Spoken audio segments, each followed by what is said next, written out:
This book just arrived, The Other Side of the River by Alda Dobbs, award-winning. I believe she got a pile of awards, including a Pura Belpré honor book. I know, she got a bunch of awards. That was like just the beginning. And also I just wanted to share, she sent me like the nicest package where she said, "Thank you so much for your support with my book. I enjoyed working on the guest post and look forward to doing it again. Hope you have a great summer." And then she sent me a bookmark for the first book, Barefoot Dreams of Petra, bookmark for the another one, for the newest one. And then she was so kind, she sent me a gift certificate for coffee. So anyway, of course, she had written me before her first book came out, Barefoot Dreams of Petra, that's her debut. And I said, like I like to support authors of color, especially debut. So I said, oh yeah, why don't you make a book list for me? And so she did on, I think it was refugees. And then she just sent me like a nice email after that to say like, thank you for helping me get my book out into the world.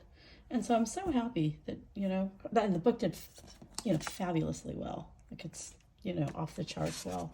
And so anyway, this is the sequel. And so in the first story, Petra, Luna, I think it's during the Mexican Revolution. And she and her family are, basically refugees immigrating from Mexico to Texas, border town.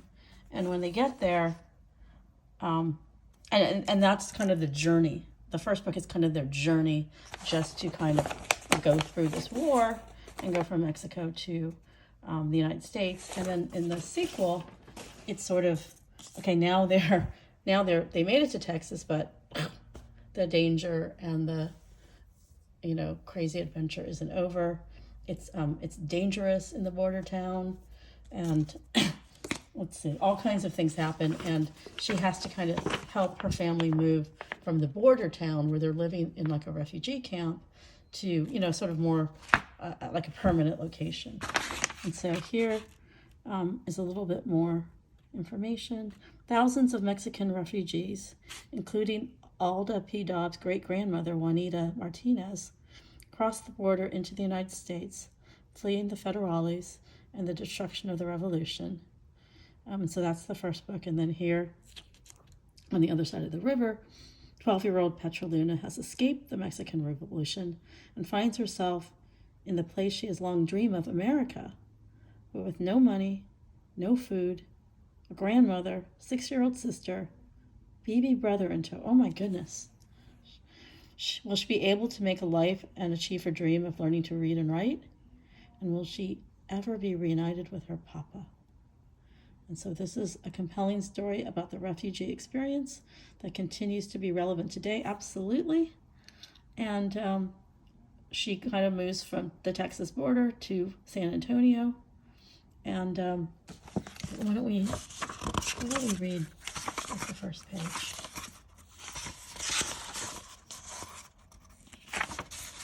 Okay, so there's a prologue. But I'll read the first page of the actual story. But the prologue, I think, helps set up,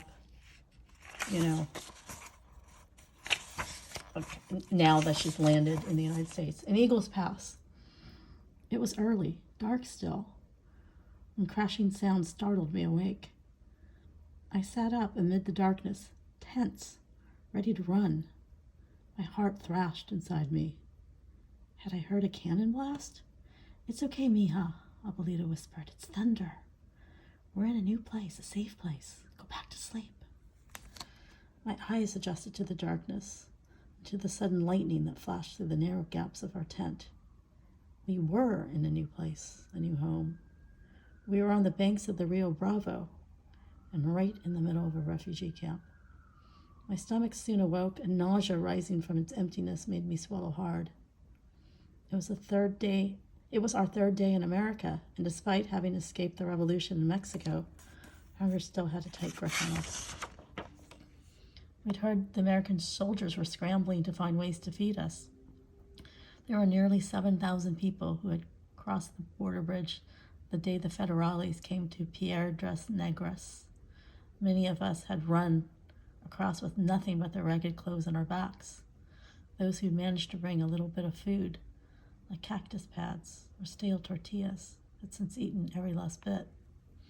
We'd been told we get food, but no one knew when. I made out Abuelita's figure as she sat on a wooden crate near the tent's entrance.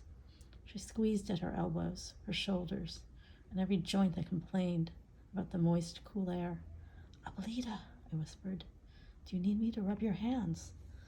"No, mija, I'm fine," Abuelita said. "I want you to rest and be ready to work at sunrise. We're in America. We cannot let tomorrow go to waste."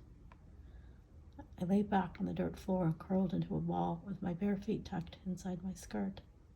Next to me, Amelia and Luisito slept, and outside the rain poured. I reached in my skirt's pocket and pulled out my black rock, my baby diamond, the only thing I had left of Papa.